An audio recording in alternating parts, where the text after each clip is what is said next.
Him, Ollie, Paxter hits him with the boom. I've seen Paxter hit him with the boom here and there. All right.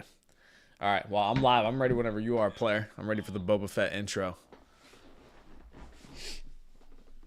All right.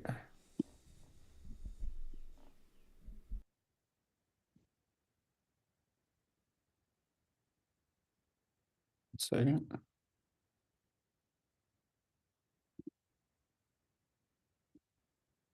All right. Live on my end as well. All right. Welcome in, everybody. Today is April 9th, 2025. We're in the midst of a trade war. Things are going down, things are getting heated. Welcome into another episode of the Gentleman's Code, episode 35. What a great year it's been so far, honestly. We got a lot of stuff going on, a lot of great things for business, a lot of great things for the guys in the community.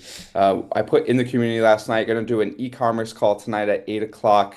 Going to talk through some of this stuff with China and some of the e-commerce drop shipping problems that people are going to have coming up with this trade war in the midst of it. Another 30% on America, another 50% on China, up to over 100% in total of tariffs. So you're going to want to re-strategize when it comes to e-commerce drop shipping. So we're going to talk through some of that tonight. I'm going to have a live chat in the Discord. So if you're not in there, this is a perfect opportunity to get into the private meeting we're going to have tonight. Check out the link in both of our descriptions wherever you're watching this video. It'll be there. If you're watching on X, shoot me a DM and I'll get you in there to the website.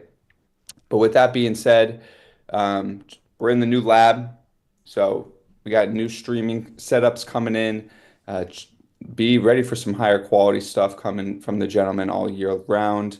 Good morning, Primo. How was your week? Also, I just wanted to touch on and mention that I wasn't able to go live on Sunday because that was the day I was moving. So I'm going to make it up to you guys this week sometime with an extra stream on top of the Sunday conversation. So I'm still unloading boxes. Was able to get it clear last night, so it didn't look like complete trash in here for you guys. But just be on the lookout for another stream. I'll announce it probably on X. Beauty. Look at this. Bobby, a man of the people. He said, I'll make it up to you. Get another stream cracking. So, how's the week? Whew. Two things. That's a Two, loaded question. yeah, that's a loaded question. So, two things, right? As much as I love Pompino and what he's trying to do with the country, I talked about it. We both talked about it last week, and then I've talked about it on the crypto streams, the market streams. This is a period of delayed gratification that we're gonna have to go through, and I did not expect it to this degree. But we're seeing how impactful these trade wars are on the markets and on the global economy, which I mean makes sense. I mean, this is the global economy we're talking about, and these aren't small tariffs. These aren't small little ticky tacky 5%, 2%, 3% tax. No, they're slapping on income level tax on tariffs, right? Which we'll talk about the income tax and what Pompino is going to try to do with that, which now makes sense why the tariffs have been so over the top. Tariffs have also been so over the top as well because he's using it as a what's it called, negotiating tool, right? Because some people were wondering why they would be so high so early, but it's just a normal negotiation. When you do in a negotiation, you always ask for above and beyond what you want, so that as you negotiate down, you get to what you want to be at. Yeah. So that's why they came in at such outrageous levels. And there are some countries that we had to come in that high because theirs were already that high. So, how's the week been Yep. going? Well, I love what Trump's doing for the country as a whole. And I would prefer that he does this for the country as a whole because I know it's going to be for the greater good of the nation in the long run. So, I'm going to be unselfish and say, do the right thing, even though it's, bringing down markets, bringing down crypto, etc. It is what it is. It is what it is. It's our whole lives are based around this, and this is my whole thing that I preach to the guys inside the community, inside of the businesses that I've had. Delayed gratification. Yeah, it's gonna hurt right now. Yeah, it's gonna suck right now. But things that hurt right now, that require change, that require some faith, are typically the best things for the future and make your life a lot easier down the road. So I'm That's gonna true. trust. Yeah, I'm gonna trust. That's true. Yeah, so a lot to unpack, even with what you just said right there. There's so many moving components to it. I guess we could the first one I'll start on is the markets because that's what everybody sees it's either red or green in a day, right? And we've been seeing a lot of red lately. And there's a couple components that I think people don't understand in terms of a recession slash, what the tariffs are actually doing for the economy versus what you're seeing in the markets. So what you're seeing in the markets now, this is a completely high level take, but the markets are human emotions. It's a graph on what people are doing with their cash in the market. They're buying it or they're selling it. And what you're seeing with the tariffs is a lot of uncertainty. Like with China, they're going back and forth now, raising tariff prices. So businesses that are going to be doing business with China, like Apple is a huge one, right? One of the biggest companies, the biggest company in the world, is a huge player in the Chinese market. So that is very unfavorable for them from an uncertainty perspective. Apple investors are going to be like, okay, well, Apple's going to have to retool. They're going to have to change up how they do things because of the uncertainty. 100% tariffs now. An iPhone is going to cost more money when it's brought in from China, when it's manufactured there. So that's uncertainty in the markets, and that causes fear with investors all around the world. And what people have to understand is that the United States economy and the United States GDP and the United States tariffs are separate from the global NASDAQ or the New York Stock Exchange because everybody around the world, all how many people are in the world these days? 8 billion. All 8 billion people in the world can invest in the S&P 500 and the Nasdaq and can buy those stocks. But there's only 300 million Americans that Trump is putting these tariffs in place for to work for. So there's a huge disconnect between people believing that you can invest in the stock market, in the Nasdaq, in the S&P 500, or even Apple stock, or sell it, as opposed to buying it, selling it, getting rid of it because you see uncertainty. Everybody around the world can invest in that, but these policies that are going into place are to benefit the 300 plus a million Americans. So there's a little bit of a disconnect there that you see people talking about as they're talking about recessions and the stock market going down. Yes, the stock market is going down, but I believe that's due to a lot of uncertainty right now. And they don't see, a lot of people can't see where this is going in the long run. Manufacturing takes a long time to get up boosting, and that's the goal of these tariffs is more domestic production.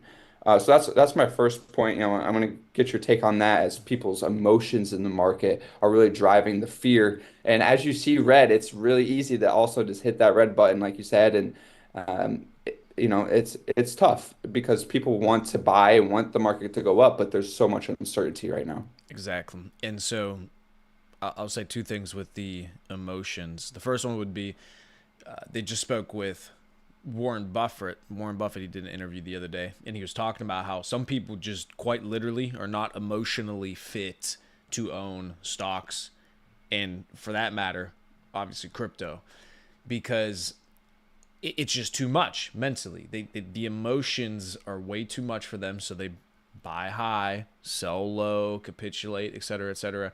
It just happens all the time. People cannot handle the emotion of it. They can't understand what the levels are and how you have to play these levels and what makes most sense because everything's a probability. So you have to play probabilities. It was more likely that we were going to be bullish going into 2025 than bearish the way that we are right now. So what did most people do? They positioned bullishly with risk on, risk assets. But what we saw is the less likely outcome, which was this tariff trade war. Well, it is what it is. You have to readjust your positioning. So, it goes both ways. Some people, whenever the price is going up, they think it's going to go up forever. Well, it's the same thing with to the downside. Like if it's going down, they think it has to stop at some point. So I'm just going to start buying here. I'm going to start buying here. It has to stop at some point. So they just don't believe that things can go lower.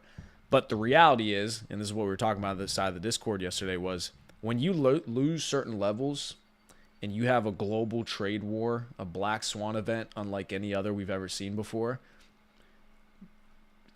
sometimes it's better to just sit on your hands and say, all right, we got to wait to see what the hell happens until this resolves and we can get some clarity in the market so that we can go ahead and start to reposition because people who are trying to trade in this type of environment are going to get absolutely annihilated because there's no alpha, there's no strategy because it doesn't exist.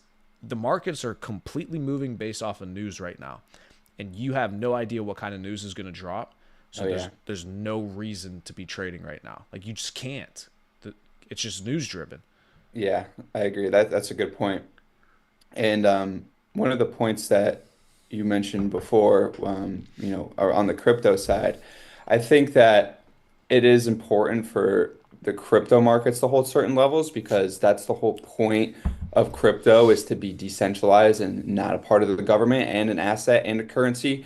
And where a lot of people, and I've seen Jack Dorsey is becoming more vocal and more vocal about his stance on Bitcoin, and he's saying that Bitcoin's the digital gold, and we see what the value that gold has held over the years. So if Bitcoin could be more than just an asset, like holding asset where you just park your money and can actually become a currency, that is where it's going to take the next step and can go to trillions of dollars in market cap. So getting to that space and I hope Bitcoin can do it with technology, and I think other coins are slightly better with how they do the technology, maybe not the holding of an asset type thing, but that's where we're going. And we've talked about this a lot of where the future of cryptocurrency is going in terms of, where people with the government does with US dollar, printing dollars, and then they're able to do this kind of stuff where they could go put on these tariffs and it's going to drive up the cost of treasury bonds and it's going to do all different types of things to the market. So crypto really has the chance, and I think it's held good levels, and maybe not the levels that we would want it to be held, but it has held good levels in terms of a decentralized exchange and currency as apart from US dollar and maybe even Chinese yen now, because those are the two most affected, and the euro as well. I feel like the euro is getting affected by this stuff. Oh yeah, and what you're saying is right. The how well crypto has held up so far is hugely. What would you say? The future of crypto is fantastic because clearly the way that it's held up during this trade war has shown that it's been adopted on a much larger scale. Bitcoin's getting adopted. It's going through its adoption phase as we speak. Hmm. So it's amazing how well it's held up because in previous cycles, crypto would be fucking annihilated right now. Yeah. Bitcoin would be back down to like 20K. It would be, I mean, don't get me wrong, we got a lot of downside, but it would be on the ground right now. Because the people hold them as a secondary asset as opposed to their stocks, as opposed to their, whatever investments they do have real estate. But now it is becoming that first class asset to hold. And that's the whole point is what I was trying to say is the decentralization of it is that this type of stuff with government trade wars or government inflation and printing should not affect the crypto market is the goal of it. Essentially, the decentralized exchanges shouldn't be attached to a government, shouldn't be attached to trade and tariff wars. Right. Yeah. If they start looking at Bitcoin, which it is, the digital gold, then that should be the hedge against the system. So, yeah. So, as these Yep. trade wars take place, all these things start heating up with tariffs. You saw how gold has been ripping to new all time highs over Yeah. the last 6 months to a year. Why? Because they were preparing for this. People behind the scenes, they know this shit's happening before it's going to happen. Warren Buffett, back in October-ish of last year, right around that area before this last leg up in equities and in crypto, what did people talk about with Warren Buffett's portfolio? He was exiting most of his risk assets and rotating all that into bonds. Everybody's like, what? Recession's incoming. What's he doing? Da, da, da, da, da. And I heard people saying, oh, Warren Buffett's washed. Oh, Warren Buffett doesn't know what he's doing. Da, da, da, da, da. No.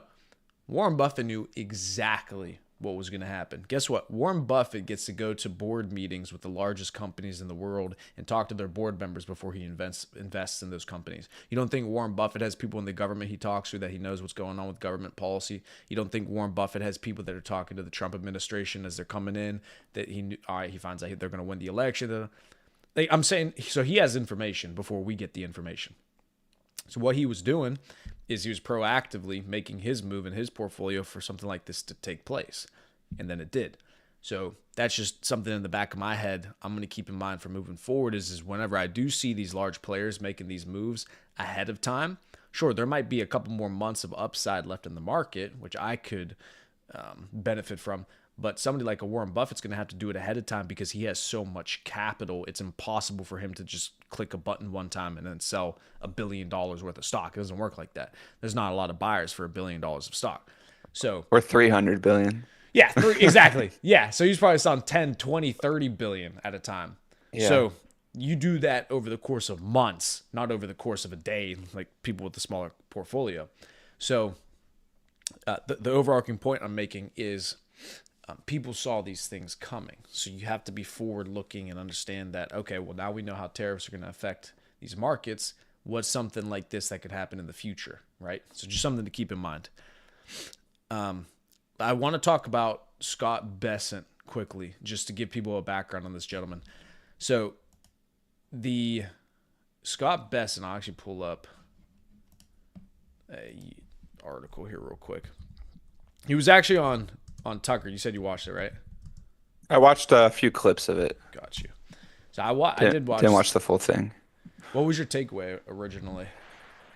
My takeaway was that this Scott was a very smart guy. I'd never really heard of him before he got into the administration, but I liked some of the points he made, and I guess he was a world-renowned economics teacher, so taught economics and had a lot of different things that he did in economics. And one of the things, and when we touched on it earlier in the show, the clip that I saw, about a 6 or 7 minute clip, was he was talking about in a trade war, essentially of what's going on now with China and the U.S. is that the country with the deficit has the leverage because they're already losing money, right? These like the United States to China, we lose money every year in trade. We have a trade deficit. Don't know what that number is exactly.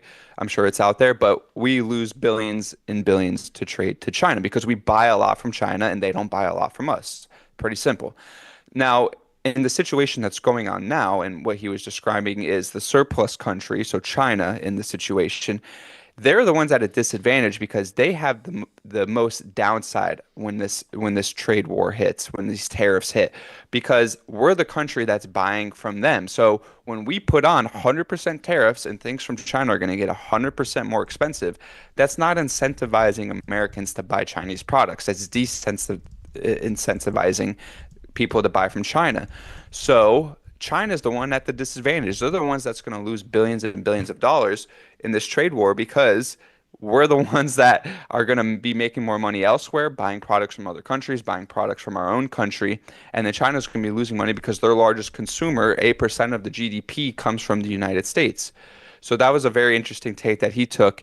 And another thing that he said was that China made a mistake retaliating on the tariffs because he knew Donald Trump was going to raise the tariffs again if they did.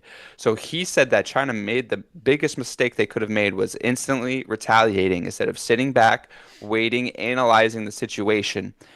And so far, I think China is the only country to retaliate, which goes to show like what Donald Trump has been saying is correct. And also, the minerals, I don't know if you saw this, but China cut off the 7 key minerals for the whole world. They said we're not selling them anymore, which is what Donald Trump has been preaching is that we need our own minerals. We need to mine for our minerals. We need Greenland for the minerals because China wants Greenland as well. So it's all starting to come full circle as, people think Donald Trump's crazy. It's like Greenland. Okay, well, what does Greenland have to do with anything? Okay, well, if we get into a trade war with China and they cut off the rare mineral access. Now we need another repository to go mine minerals. So that's where Greenland comes to effect. So you're starting to see the things unfold that maybe you wouldn't think there was a connection between Greenland and a trade war with China, but now there is that connection because China just cut off 7 key rare minerals. So that was, something that Scott was saying was, China made a mistake in retaliating too quickly, and now they got slapped with another 50%, and then they retaliated again with another 30%. So we'll see what Big Don has to say today.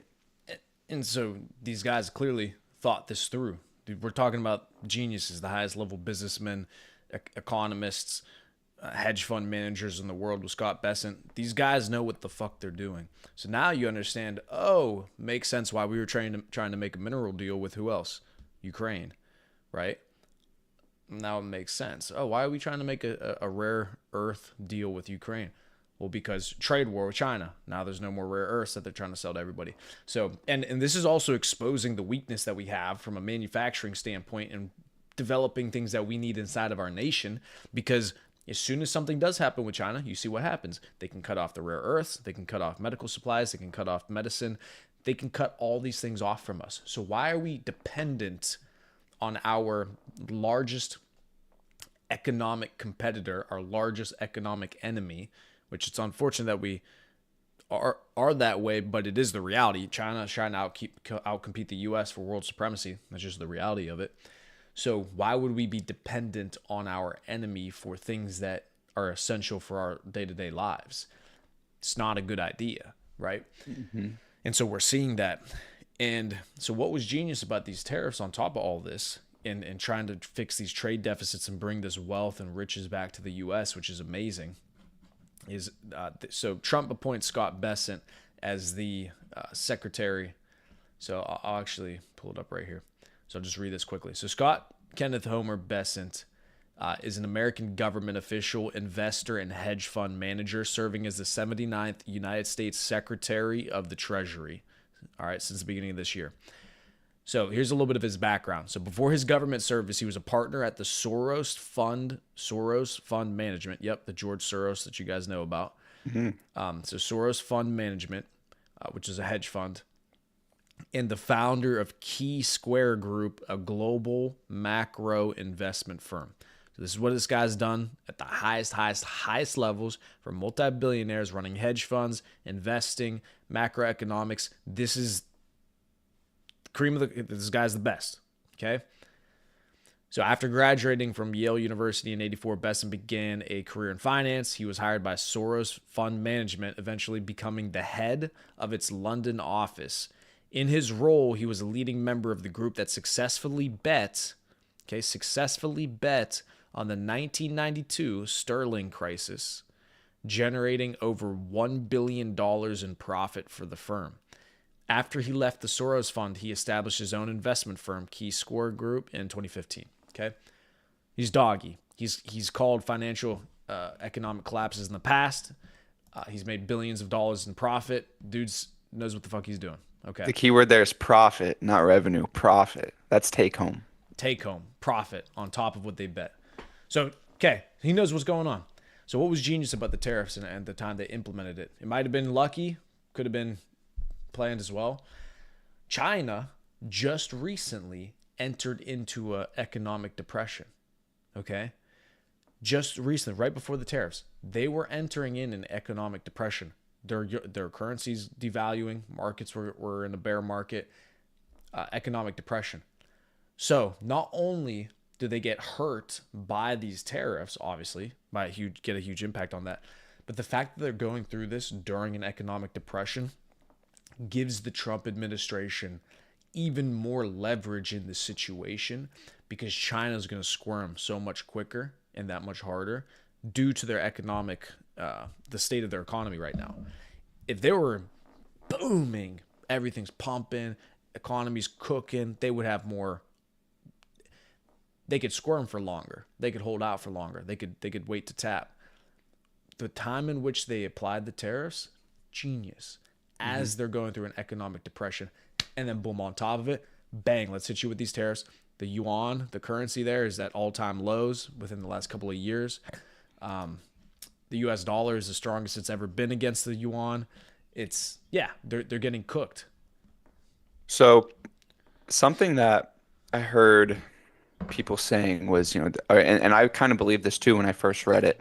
It was that they were putting these tariffs up to inject free trade into the market. And like we talked about before, these were a starting point. When you go to sell a house, you sell it for a little bit more than you think you're going to get it for. If you think your house is worth 900,000, you might put it up for $1 million, and then you have some wiggle room to come down and meet in the middle for 900,000, right? That's the same idea with tariffs at 30%. Maybe you want to negotiate down to 20%, 15%, whatever.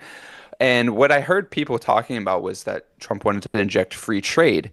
Wanted to put tariffs on, reciprocal tariffs that match them, but ultimately get them down to zero, so that way we could have a free trade economy. But as this continues to go on longer, and specifically with China, I don't think that's the case. I think he really wants the revenue from the tariff. He wants the tax money from the tariff. He wants those billions and billions of dollars coming in from China. He doesn't want the free trade with China because that doesn't make any sense. That doesn't make the US as much money. It will make the goods cheaper and it will make, people buy more junk from China and more junk from Vietnam or India, right? But we don't need more junk and just plastic crap from China and India, right? We need the revenue coming from China. We want the money and the cash coming in. Hmm. So that's something that I've kind of been waking up to as this is going on. Like these tariffs might be permanent for a couple of years because they want the revenue coming in. They don't want the free trade just yet. And I think that's down the line, as this goes on for 3, 4 years and we make billions and billions of dollars from it, then it's like, okay, these countries are weakening. Their economies aren't as great now because the US is making so much money. Now let's go back to that policy. All right, you go zero tariffs, we go zero tariffs. And now we inject free trade back in there and we'll see what happens with that. That could be part two of this master plan. But what's your take on that? Is that something that you think they're thinking about behind the scenes as well? Yeah, it makes sense because so they explain this is how the tariffs are going to work over a longer period of time. They're going to keep them on, but over time, as industry, companies, manufacturing, all these things start to move back to the US to bypass the tariffs, it does two things, right? So one, yeah, right now the tariff income is going to be super high, beautiful, enrich the treasury, enrich the American people, take off the income tax, which they're talking about trying to do. Beautiful. You make money on tariffs, you tax other nations, you tax other governments instead of taxing your own people, so you can enrich your nation, enrich your populace, which is what you should be doing, not taxing your own populace and then getting the other countries around the world rich. Stupid. But beautiful. You tax the other nations, you put tariffs on them. Great. Bring in money into the treasury. As companies start to move back to the US, now the income from tariffs will start to move down because these companies are coming back to the US to bypass the tariff. But what does that do for the economy? All these companies are now back in the US. New jobs, income for these people in the country. So what are these Americans who are now making money from working for these companies doing? Paying tax in the US on goods, on services, sales tax, all those sorts of things. Guess what these companies that are moving back to the US also doing? They're paying taxes to the US government. So as the tariff income starts to go down over time, that's fine because that's going to get counteracted with all the money that's going to get brought back in through other types of Yep. taxes through these companies coming back to the country.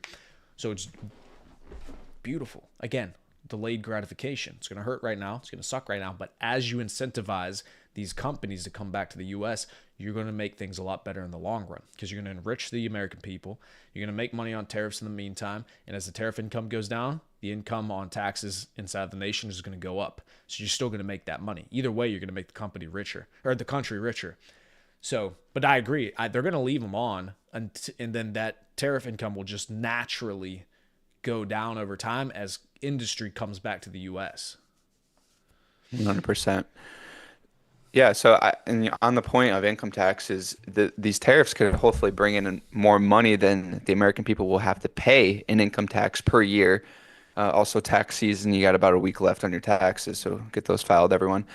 And hopefully, people having an extra, I don't know, what is the tax rate, the federal income tax rate, 6% or something like that, depending on who you are.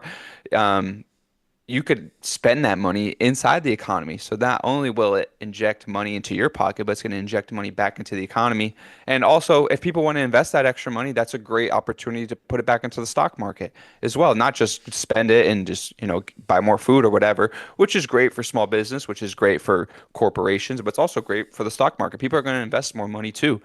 So if people have more money in their pockets, they have more leverage to do different things. Maybe they want to invest, maybe they want to buy more stuff, maybe they want to go on vacation, whatever it is. They're going to have that option now with more money. And that's the ultimate goal is to make the American people more enriched. Exactly. Make the American people richer. Richer. That's good for everybody. It doesn't hurt a nation to have your middle class and lower middle class paid. It does not hurt your nation.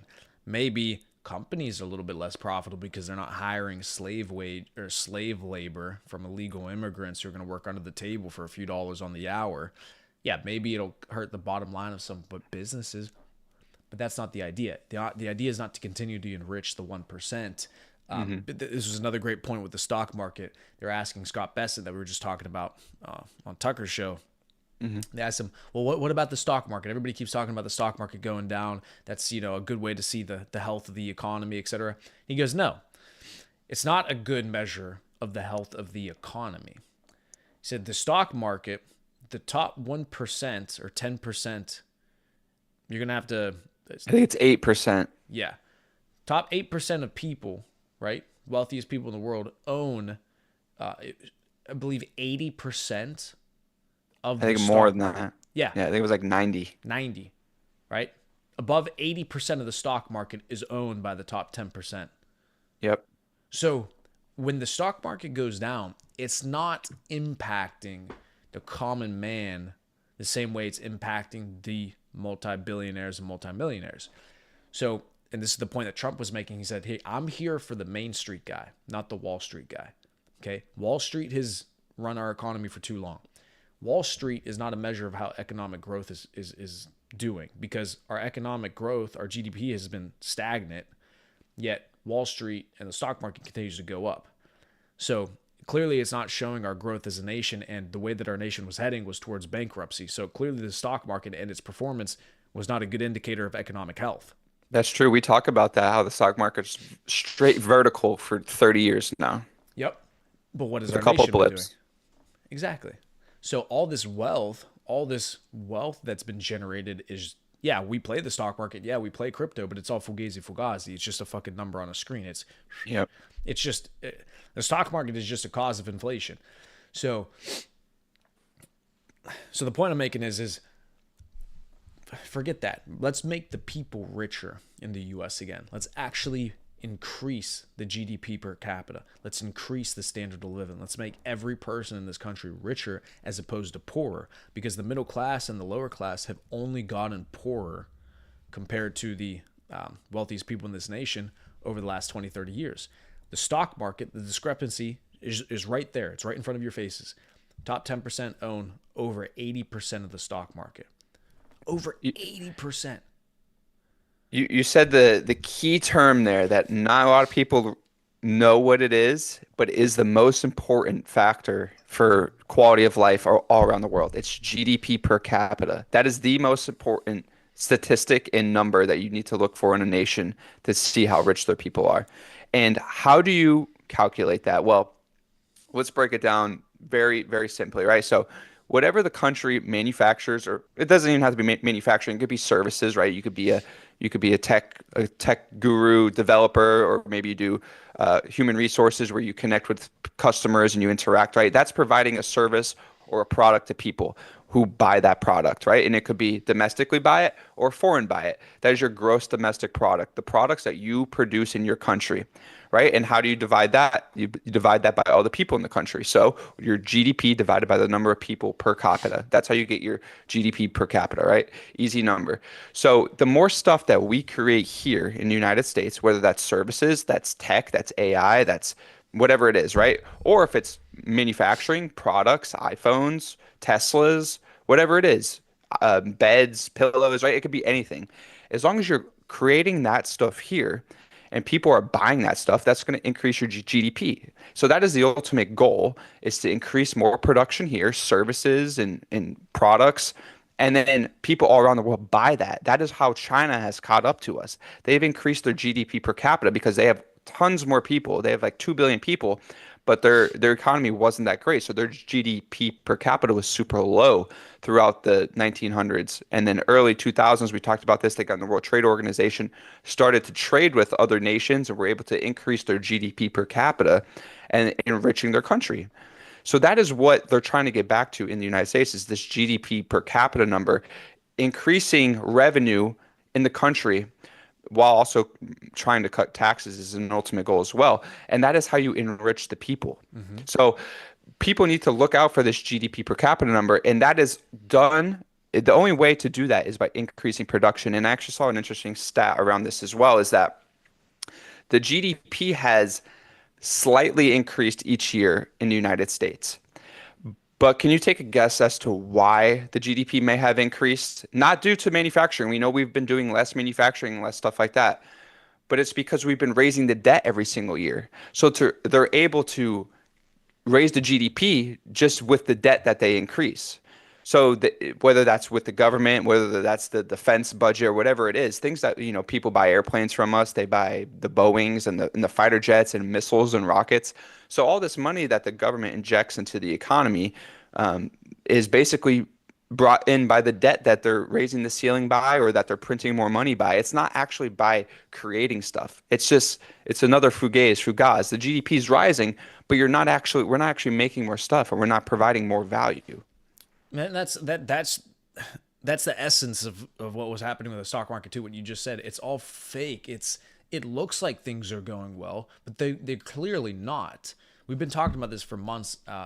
The nation's not building new buildings. I don't see the infrastructure in our nation getting better. It's getting worse. Bridges are collapsing. New buildings aren't getting built. It takes 10 years to get approvals in California to be able to build a tunnel, and then it's absolutely insane waste of money, no innovation. We're completely stifling ourselves with all the regulation, rules, wasteful spending. It's terrible. It's not good. But yet our number for GDP per capita was going up, and the stock market's been up only. So people are like, "Oh yeah, it's all good." It's not all good. I was just as you were talking about that, I was thinking about something too that makes sense now. I was thinking about the government spending. So, the model once they passed the income tax, and we were talking about this in the the Constitution. One of the amendments they had made was one of the first amendments ever, where it went from giving people of the nation rights to taking away rights. And we saw this shift in the Constitution where the government started taking things away from the citizens, which is a bad shift. It's not about taking things away from the citizens, it's about protecting rights. So one of them was the abolishing alcohol, and the other one was the income tax.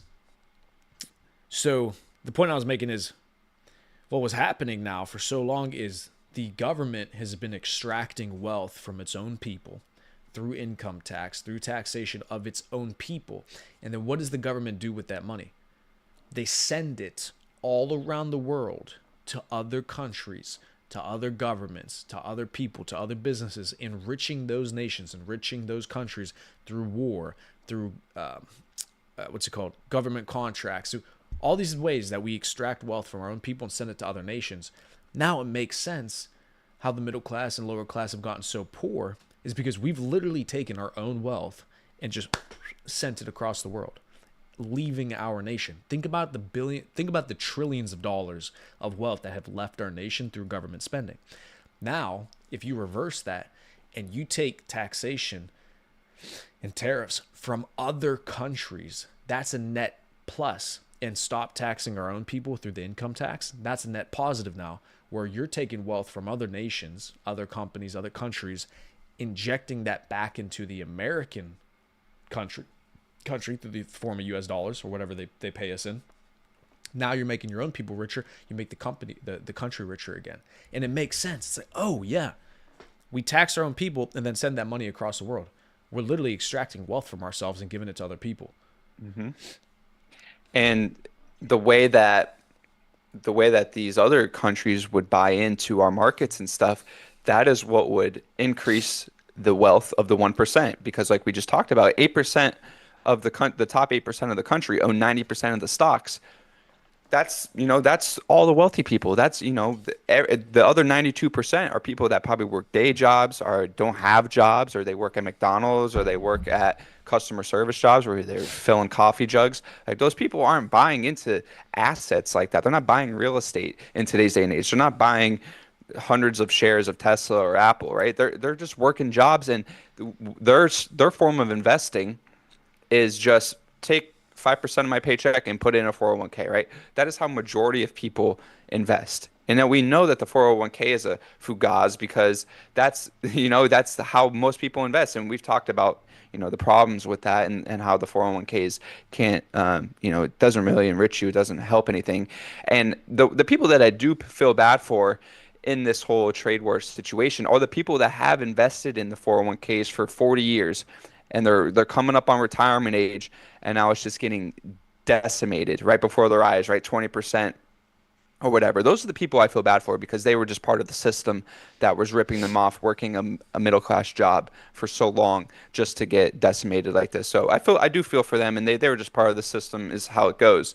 But like you were saying, taking our wealth, United States citizens' income tax dollars, enriching other countries with it. I think the reason they did that is to put the American ideology across the world, right? Which probably didn't do a good job because most countries hate us anyway. So they didn't really do a job. Maybe like a military projection worked because we're in every corner of the globe. But then those rich people in those countries were able to kind of invest and make corporations bigger. Right? It's the corporation bureaucracy of these elites that run these corporations all working together. Like you buy from my corporation, I buy from yours, enriching both corporations. But then it's just leaving the American middle class and lower class behind. Yeah, absolutely. They're extracting the wealth and taking it to other nations. The other thing is what they're doing with the tariffs we talked about is they're creating an incentive to pay the people here in the U.S., right? You saw Trump do a press conference, I believe it was yesterday or the day before, with all the blue collar workers behind him. And he's talking about how tariffs are going to, protect the American workers, protect the American industry, which is exactly what it is doing, right? Those were West Virginia coal miners, by the way. Come on, baby. Oh, Yeah. dogs. So Pompino, he's understanding that you got to protect the American industry. This is why other nations have tariffs on the U.S. Oh, well, tariffs don't work. You shouldn't put tariffs. They don't work. Okay, but then there's 100+ countries we just put reciprocal tariffs on because they have tariffs on us. Okay, sure. So the reason that these nations have tariffs on U.S. product and U.S. industry is to protect their own nation's companies and industry because they want their own companies, their own people to be able to thrive.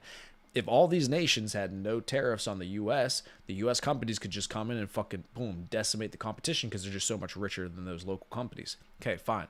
So what Trump is doing is the same thing for us. Now he has to protect our workers, our companies, our factories so that they can be competitive around the world and therefore give jobs to the people in the U.S. Where there's an incentive, I'll show you an outcome. Okay, these business people who run these massive corporations that are moving jobs overseas, they're not necessarily evil people. They're simply following an incentive. They run a company, they run a business. The whole point of a company is be as profitable as humanly possible, make as much money as humanly possible. Okay, well, if you incentivize me to go create a plant in China and have slave labor over there in China effectively, and be able to make my product for $1 as opposed to 10 in the US, and then I can come back and sell it in the US without a tariff and make 90% more money, what do you think is going to happen? Where there's an incentive, I'll show you the outcome. The tariff now, you see what happens. All this investment Trump is getting back into the US, the trillions of dollars he's been able to secure across companies and countries. What is this investment he keeps talking about? Oh, they're going to invest in the U.S. They're going to invest $1 billion, $100 billion, $1 trillion into the U.S. What does that mean? They're saying that they're going to build plants. They're going to build infrastructure. They're going to build business in the U.S., invest in the U.S. so that they can avoid the tariffs. That's what he's Hire talking about. people. Yeah, that number has salaries in there as well to run the plants. Payroll is one of the biggest expenses of any business. If you're going to hire 100 people at $100,000 a year, what is that? $10 million a year? Mm-hmm. Yeah, so So it's money. payroll's a huge expense. Yep. And guess who pays payroll tax? Those Yep. businesses, right? Yep. So, yeah, it makes sense. Does it hurt? Absolutely. The other thing too with the stock market, people got to understand, it's why you got to sit back right now and allow this trade war to play out because it just is it's just a black swan event. You can't prepare for it, nor can you trade through it. You just can't do anything right now. The reason that the stock market is acting the way that it's acting is investors don't like uncertainty. It's not because the U.S. is going to be in a worse off financial situation or economically down the road. Actually, no, we're going to be in a much better position economically, which is going to make the stock market in the long run boom even harder. But they hate uncertainty. That's the issue. That's why it's down so much. It's not Yep. because it's bad for the US. No, it's not that it's bad for the US. It's because it's uncertainty. They don't like uncertainty. And naturally what the tariffs are going to do is it's going to affect the bottom line for a lot of companies in the short term. It's going to make them less profitable, make their reports look worse. Therefore, investors are going to make them worth less, etc. So there is a cascade effect with these tariffs in terms of how companies are going to be evaluated and how the stocks are going to perform. But just because the stock market has come down so much doesn't mean we're about to go into a complete fucking, our country's about to blow up and the economy is going to collapse. No. Yeah. It's just saying we have a huge amount of uncertainty right now. We're going to de-risk, which obviously is going to bring down the price of stocks until you get to a bottoming structure, until you get to a point where the trade war is obviously starting to subside. You start to see the effects of the tariffs in real time with real economic data through Jerome Powell and the Fed. Once everybody's got some certainty, everybody knows how this thing's playing out, then you'll see the fucking market rip again in a month or two. So, but patience in the meantime. It's just patience. You have to be patient. Yeah, I think you're going to see like the strategy that Warren Buffett had. He's going to go to the strongest U.S. dollar. They're going to rotate out of the risky assets, put it into a strong, stable U.S. dollar, wait for things to cool off, and then go in for there. But one of the things that I've been hearing online, kind of a counter argument to the domestic production in the United States, and I think it's a valid argument, but I also think it's not true. And I'll tell you why I think it's not true. Is that the United States will never be a manufacturing company again or country again because we keep saying company because it is a company. It's like you got to run it like a company, and Americans never will be a manufacturing country again because Americans don't want to do those jobs. They don't want to be in a factory snapping iPhones together or doing whatever, they do in factories overseas in India and in China, which is a valid argument, right? I don't know many people that are volunteering to go work in a factory. But where I think that they're missing the point of innovation in America. You have to create things that make jobs easier for people. And one of those things is AI and robotics. We're going to have such advanced technology with AI, robotic arms, putting things together in factories like Tesla has been doing. And they put the cars together pretty much using the AI. But what happens is you have to train people to train the AI to build the mechanical robots that are going to snap these things together. And those are high paying jobs. Those are high skilled jobs. You're not going to have people sitting on an assembly line and doing all this very intricate work on things for 20 hours a day. That's not how it's going to work. It's going to be robotics, people working with robotics in partnership with humans to put these things together. And it's going to be a 21st century manufacturing job. It's not going to be like a sweatshop over there. It's going to be high tech and innovative. And that's the whole point is we want to be more innovative. That's the whole point of bringing it back to America is we want to make it a more streamlined process to get stuff made. And another thing that people don't talk about too is the environmental effects. They're two of the biggest exporters in the world. China and India are also the two biggest polluters in the world. So if you do actually want to have a clean, safer economy, the U.S. has some of the strictest climate laws. Even though we might not agree with them all, they do have the strictest laws in place to make sure that your factories are clean. You're not polluting water around your factory. So isn't that like what you want as well? Wouldn't you want these factories to have the regulations of to not pollute the air, not pollute the water as they're making these high quality stuff with this advanced AI? So that's a counter argument that I've been hearing is that Americans, don't want to do these jobs. Yeah, and that's fair. That's fair. Now, here's the deal though. At this point, they do want to do the jobs because Yeah. they're getting eviscerated and they don't have a way to earn enough money to where they can live the American dream anymore. The American dream used to be I can have a job just as the man, be able to take care of my wife, 4 kids, pay all the bills, have an extra, go on a vacation, do these things. That was the American dream. If you're just the run of the mill blue collar job, man's work, it's just not possible. You cannot live like that in the US. And you can't have the American dream. You're going to be paycheck to paycheck. You're going to be living well below what you would have liked to be able to live. And there's no longer the notion of your children is going to do better than you are. People don't believe that anymore. Used to be every generation is going to do better than the next generation because things should continue to improve. Standard of living should continue to go up. Wages should continue to go up. That's done. That doesn't even. There are kids that are doing much worse than their parents are doing, especially boomers, because boomers got so rich. They're doing much worse than their parents, and their parents are thinking to themselves, well, shit, I just did 40 years of work to finally, have kids, just try to send them to college, etc. And now they're in, college debt. I'm in debt because I tried to send them to college. I didn't pay off my mortgage yet. My kids aren't making that much money. It's destroyed that dream of just prosperity. It's gone.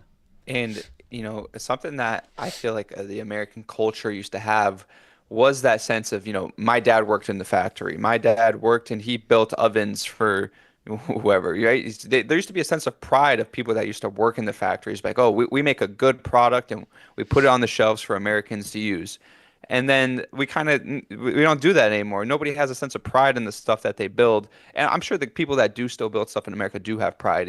That's the whole thing of like made in America. When you see that sticker, people are proud of what they make. So if you could inject that cultural part back into the economy of like, oh, my dad used to work in the factory or my dad worked in the steel mill, I'm going to go work in the steel mill. We don't have that anymore because people don't, like you said, I think people do now want to do those jobs, but there was a part of time there, maybe 30, 40 years where people didn't want to do those jobs. Everyone wanted to do something high end in tech or in finance. And not everybody can do those jobs is the reality.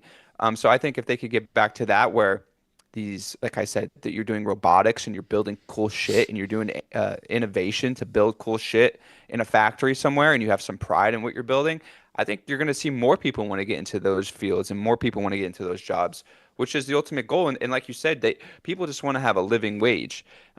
Even if you're only making 70,000, but the stuff you could buy is cheap, food's cheap, and you could rent a house for cheap or buy a house for cheap, that money will go further in your life as opposed to if you're making $80,000 for a shitty job you hate, but you can't afford anything. Gas is $5 a gallon and groceries are through the roof. Like the eggs were $10. And when you're on a working salary like that, it's a lot tougher than when goods and stuff are cheap. So it's just stuff you got to be mindful of when you're going through economic policy. And that's the whole point is to make those people more wealthy with the tariffs. It's the middle class people that are making $50,000 to $200,000. That's the target group to make them more rich. Mm-hmm. Which is a good thing. That's what I'm saying. That's a good thing. You want those are consumers. Those are the majority of the people who live in the country. You want them to be richer through other nations so that money can come back to our economy, come back to our country, and continue to enrich the American people. That's the goal, right? Improve the lives of Americans. That should be the number one priority. So, and this will tie into the last point we'll make is two things. One, for the network, the organization that we're building, you want to be in a position where these things don't affect you on a personal level. The inflation, the cost of eggs, all this bullshit that we're talking about that does affect a lot of people, which is the reality. You want to be in a position where it doesn't affect you. You want to be in a position financially where you're earning enough money and you're investing it well enough where regardless of inflation, regardless of non-inflation, regardless of markets down, up, you're making money no matter what and you're not affected by these things. On top of that, right? So that's the first thing. You got to be in a position where this doesn't affect you. That's how you win the game. You got to be able to position yourself in a way where if markets are ripping because inflation's going up, you're making money. If markets are coming down, you still got an income coming in. So the second thing is notice how me and Bobby are always educated on what's happening on a macro level, economy, politics, wars, etc. Because this is how you make money. This is how you find opportunity. People who understand what's going on in the world can identify the opportunity. People who have no idea how tariffs work, no idea what's going on with the trade war, no idea what's going on with business, people who just are uneducated or just watch TV, they don't see opportunity because they don't understand how these things work on a technical basis. Bobby's doing this live call tonight with e-commerce. He understands how tariffs are going to affect supply chain. He understands how tariffs are going to affect products, where you source your products, how you make money on an e-com store. So he knows how to make money off the situation. when it comes to markets. If there's downside, I know how to make money off of it. If there's going to be more upside, I know how to position for that. There's ways to make money with this information, but you have to do it now, quickly. These times is when you have to move quick. This trade war, the dip in the market, you have to get positioned quickly, because when it's time to go up again, you got to position for that. You got to be ready for that. And you got to know people who know what the fuck they're talking about so you can position for it. That's why we have people inside the Taylor's Code. That's why we have people inside of the network. So I just want to make that point. It's like, you got to understand how these things work and be educated so that you can make money and position correctly. Yeah, and just as hard as it falls, sometimes it's going to rip back up, and vice versa. Just as hard as it's going to rip back up, it could fall back down.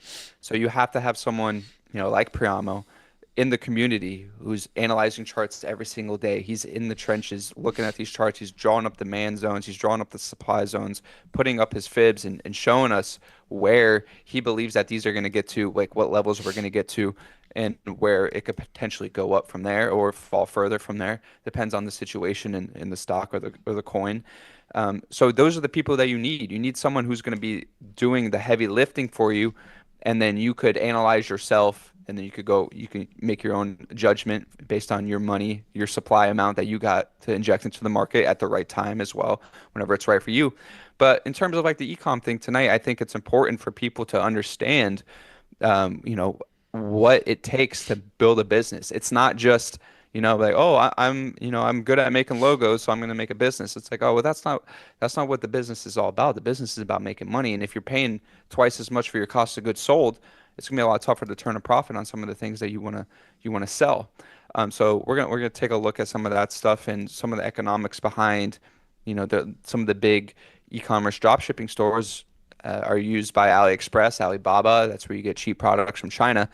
But I believe in selling a quality product over, the quantity of the product. It's a lot easier to sell a good product as opposed to, just selling a cheap product you get from China anyway. So there's a lot of different things you could do in e-commerce in terms of building software and building digital products in today's day and age. A lot of people use software tools every single day. So if you could build something useful from that perspective, solve someone's problems, especially on the internet, you're not going to face no internet tariff yet. They haven't come up with that yet. So, those are something that you could think about. And if you're somebody who's computer savvy, tech savvy, and maybe you're really good in AI, is another industry that is super important to get into right now. And I've been really teaching myself a lot in the AI field, because one of the things that I wish, and Paramo can maybe attest to this, is I went to school for business, but I really wish I went to school for computer science and learned how to code and learned how to build software and learned how to, do that kind of stuff on the computer, because that's where you see a lot of money built. But in today's day and age with AI, you don't need to know how to code. You could just ask the AI to write the code for you, and it's all about AI prompting. So if you could become a professional AI prompter and learn how to tell the AI what you want, and the models out there are so good right now. I did a whole live stream on ChatGPT, the new ChatGPT 4.0. But I said on that stream how fast these things are evolving, right? One week it was Grok, the new Grok. Then it was OpenAI 4.0. But now I'm onto something new. And if you guys join tonight inside of the Taylor's Code, I'll tell you guys what the new model is right now. That's the top dog.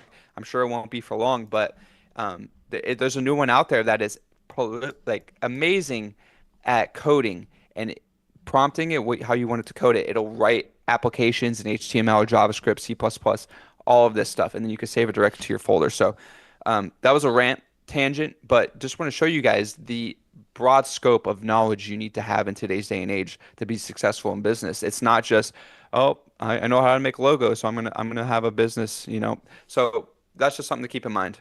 Beautiful. All right. Well, outside of that, that's pretty much all I had, Harry.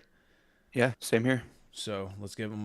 You want to give them a quick plug for your links, Taylor Code? Yeah, links in the description of YouTube, Twitch. If you're watching this, oh, also I wanted to shout out. We had a Twitch sub. Beauty. Don't have their name up right now. I believe it was Kristen or something.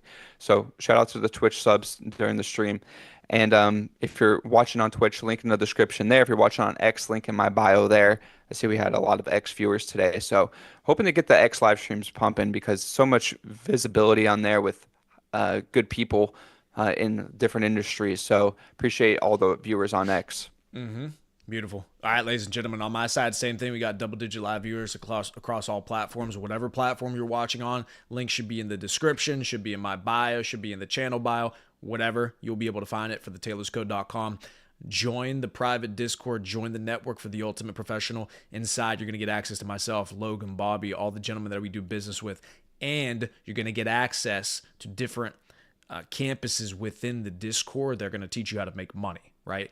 With myself, through investing, through equity markets, through crypto, etc. With Bobby, through building an e-commerce store, or taking the one that you already have, auditing it, making it more profitable, scaling it out, doing more business, or the fitness campus if you just want to be able to put yourself in a physical state where you look like a specimen. You got six-pack abs cracking, and you got your sleep, you got your health, you've got your mind, your body, your spirit, everything on point.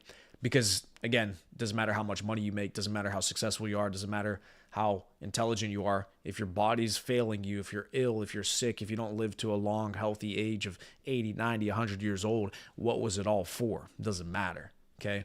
You can't enjoy your wealth if you're bedridden. It doesn't do anything for you. You can't enjoy your wealth if you don't have a relationship with God, or if you don't have some type of spirituality. It doesn't matter. So put yourself in a position to win at the highest levels. That's what we do, where it's a network of winners, savages, people who are working, people who are trying to make money, people who are trying to better themselves and better the network, because the better that everybody else performs, the more successful everybody else becomes inside the network. It benefits the whole. So we want you to get rich. We want you to make money, because guess what? If you're a part of my network and you're making money and you're driving supercars, that's another buddy I can have. So, or another person I can do business with. So we'll see you inside the network. Link is in the description. Join. Should take you to a Stripe checkout. We'll get you a Discord link, get you into the Discord, and we'll start hustling. All right. Boom. Outside of that, I'm gonna do a little Mr. Producer. Naeem came in with the boom, by the way, just as expected. As soon as he jumped on the stream. Boom. Boom.